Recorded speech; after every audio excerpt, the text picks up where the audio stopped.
Salut tout le monde, c'est David pour la chaîne Monsieur Caméra et aujourd'hui on va regarder comment filmer correctement et surtout facilement avec une mise au point manuelle.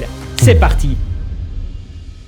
Alors avant de commencer, je précise qu'il s'agit ici d'un tutoriel qui sera en deux parties. Cette première partie concerne la mise au point manuelle et la prochaine sera sur la mise au point automatique où on regardera comment filmer correctement avec l'autofocus. Alors est-ce que c'est vraiment si compliqué que ça de filmer en mise au point manuelle et surtout, que faut-il faire pour y arriver? Voire même, pourquoi filmer en mise au point manuelle? Pour la question du pourquoi, et plutôt que de vous faire la morale, je vais plutôt essayer de vous séduire par tout le parc optique d'objectifs mécaniques que vous manquez en dépendant de l'autofocus. Dites-vous qu'au jour d'aujourd'hui, il est possible d'avoir un objectif anamorphique comme ce Sirui 50 mm pour moins de 700 €. Mais pour ça, il faut savoir filmer en mise au point manuelle. Et pour finir, oui, c'est facile de filmer en mise au point manuelle. Rassurez-vous, vous n'allez pas le faire tout seul, vous allez vous faire aider par votre meilleur ami, votre boîtier. On va voir ensemble quels sont les outils présents et comment les utiliser. Alors, c'est à noter que les outils mentionnés dans cette vidéo sont quasi présents sur l'ensemble des marques hybrides milieu de gamme présents sur le marché.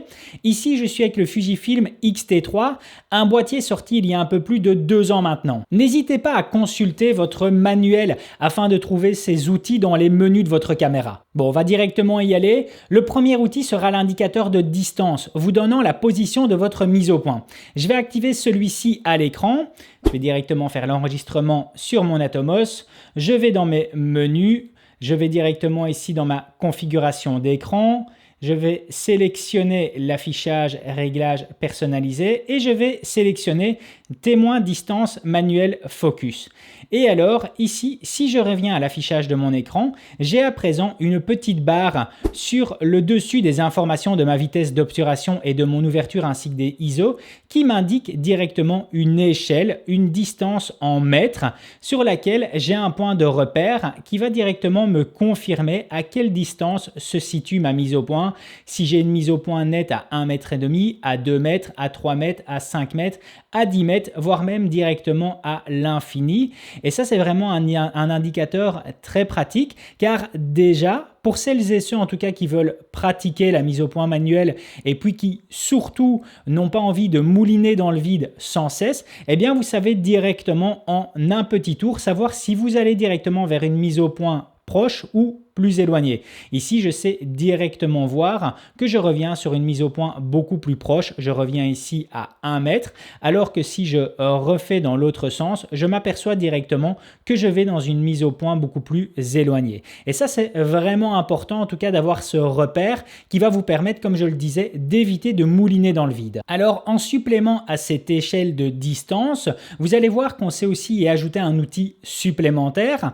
Alors, pour ça, pour vraiment bien vous montrer ce qu'il en est, je vais directement ici me placer à 18 mm. Voilà, je vais refaire une mise au point correcte. Voilà, et alors comme vous regardez ici, contrairement à tout à l'heure où j'étais, donc si je me remets ici à 55 mm, vous voyez que mon repère de distance donc, qui se trouve à plus ou moins 2 mètres, le curseur est totalement blanc. Par contre, si je reviens ici sur 18 mm, vous voyez que du côté gauche comme du côté droit, on voit directement un petit marquage bleu. Et alors, si je commence à fermer mon objectif, donc si je commence à me rapprocher ici de F13, donc T13, pardon, je vais directement compenser avec une montée en ISO, comme ça vous voyez ce qu'il en est au niveau de l'image, eh bien on s'aperçoit en fait ici que j'ai un indicateur sur ma profondeur de champ. C'est-à-dire que si je me déplace un tout petit peu au niveau de ma mise au point, voilà, eh bien ici j'ai une profondeur de champ qui est indiquée entre 2 mètres et 3 mètres, eh bien tout ce qui se trouve entre 2 et 3 mètres est directement net, est directement une mise au point correct. Et donc ça, c'est vraiment de nouveau pratique parce que admettons par exemple que vous désirez filmer quelqu'un mais qui aura tendance à éventuellement bouger, donc quelqu'un qui ne sera pas resté statique et qui devra bouger un peu en avant, un peu en arrière, eh bien ça va vous permettre directement de mettre en place un setup dans lequel vous savez que vous avez une marge de 1 mètre dans laquelle cette personne-là peut évoluer, peut avancer et dans laquelle vous allez toujours garder une mise au point nette. Donc cette information supplémentaire est vraiment pratique. C'est vraiment quelque chose qui m'a aidé fortement ces derniers temps lorsque je voulais justement continuer à filmer de façon manuelle. C'est ce petit indicateur supplémentaire qui va vous permettre de savoir, ah bien voilà, à tel instant, j'ai une distance de mise au point correcte j'ai une profondeur de champ entre 2 mètres et 3 mètres. Donc vous voyez ici par exemple, j'ai une profondeur de champ qui est quasiment correcte de 3 mètres jusqu'à 10 mètres. Donc, c'est-à-dire que tout ce qui se trouve à cet endroit-là entre 3 et 10 mètres est directement net et directement au point.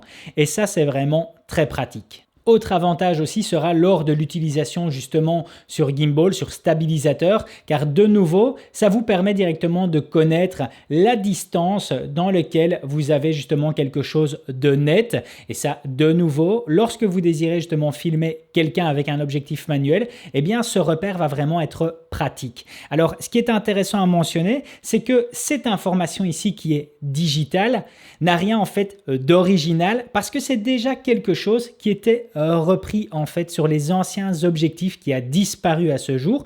Mais les anciens objectifs des années 80, des années 70, des années 60, vous aviez en tout cas pour certains cette indication sur laquelle vous aviez justement un repère et vous saviez suivant l'ouverture et l'endroit de votre mise au point, quelle était votre profondeur de champ. Donc c'est intéressant de voir comment ce qui était présent avant, ce qui était gravé avant sur les objectifs est passé maintenant d'un point de vue digital. On attaque maintenant le deuxième outil et ce sera le focus picking, un outil qui va de nouveau se montrer utile, voire même indispensable. Alors celui-ci va venir surligner certaines parties de la zone de netteté. Rassurez-vous, c'est juste sur votre moniteur, ce ne sera pas présent sur le fichier final. À nouveau, c'est un outil.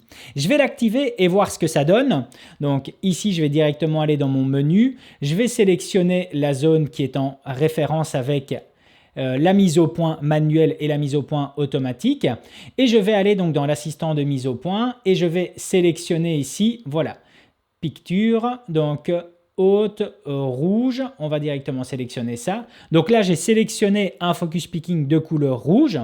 Voici. Et on va directement effectuer une mise au point. Donc, je reviens ici et vous allez voir ici à l'écran que on a un surlignage rouge qui est directement apparent, qui est directement visible.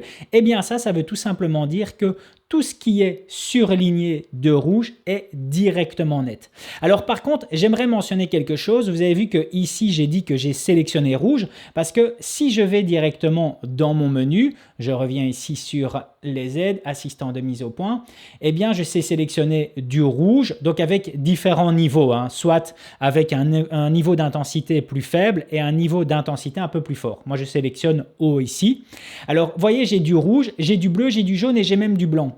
J'ai pas sélectionné rouge parce que j'aime le rouge. Et ça, j'entends souvent des personnes qui disent « Ah, moi, j'ai sélectionné telle couleur car j'aime bien en tout cas avoir le surlignage en jaune, j'aime bien avoir le surlignage en blanc ou en bleu, peu importe. » Non, en fait, s'il nous offre un choix de couleur, c'est pas par rapport à nos goûts personnels, c'est tout simplement par rapport à la scène qui sera présente devant vous.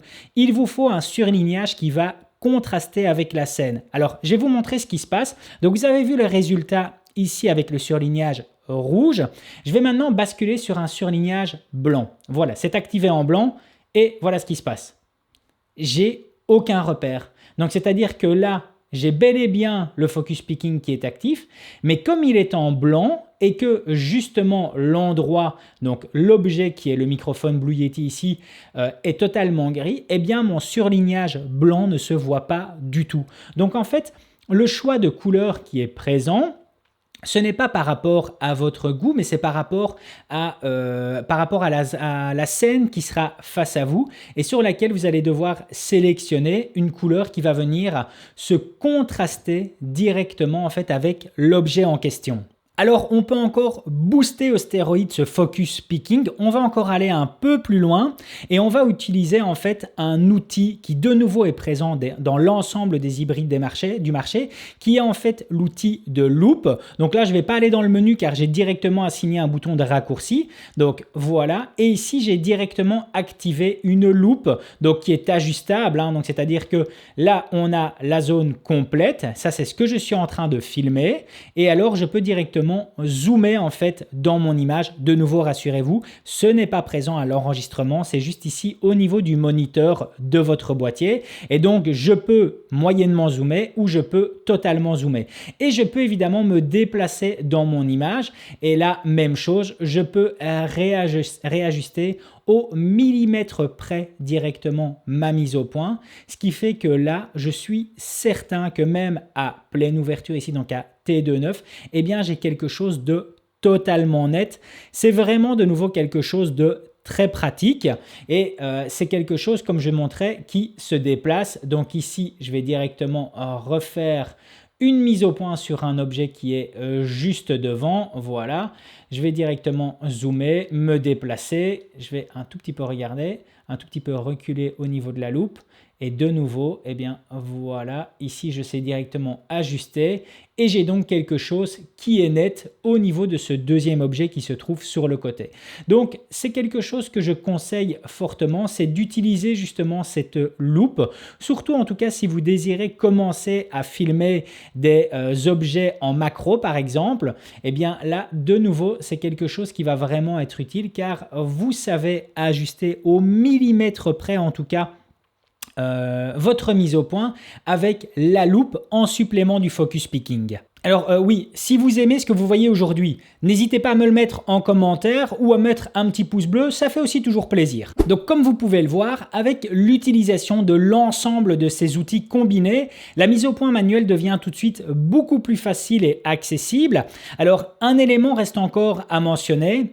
Oui, c'est la galère de faire une mise au point manuelle avec cette saleté de système de mise au point par câble. Vous avez, c'est ce système sans butée de début ou de fin, sans marquage et qui en plus n'est pas linéaire. Alors, si l'un d'entre vous sait d'ailleurs pourquoi on en est venu à ce système, je suis preneur de l'info directement dans la partie commentaires.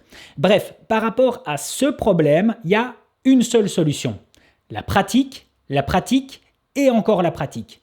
Le nombre d'événements nocturnes que j'ai couverts à l'époque avec mon GH5S et le Lumix 3500 f2.8 m'ont clairement fait devenir excellent dans le contrôle de mise au point manuel. Alors, vous m'entendrez très rarement me vanter sur la chaîne, voire même jamais, mais ça je le sais, en mise au point manuel, je suis vraiment bon car j'ai pratiqué et pratiqué. Que ce soit vos pieds dans le canapé, les pigeons dans le fond du jardin, votre compagne en train de se maquiller, toute excuse sera bonne pour vous essayer à la mise au point manuelle. Voilà, c'en est tout pour aujourd'hui. Si la vidéo vous a plu, n'hésitez pas à mettre un gros pouce bleu, ça me fait super plaisir. Et puis surtout à vous abonner à la chaîne pour être tenu au courant des prochaines sorties. À plus!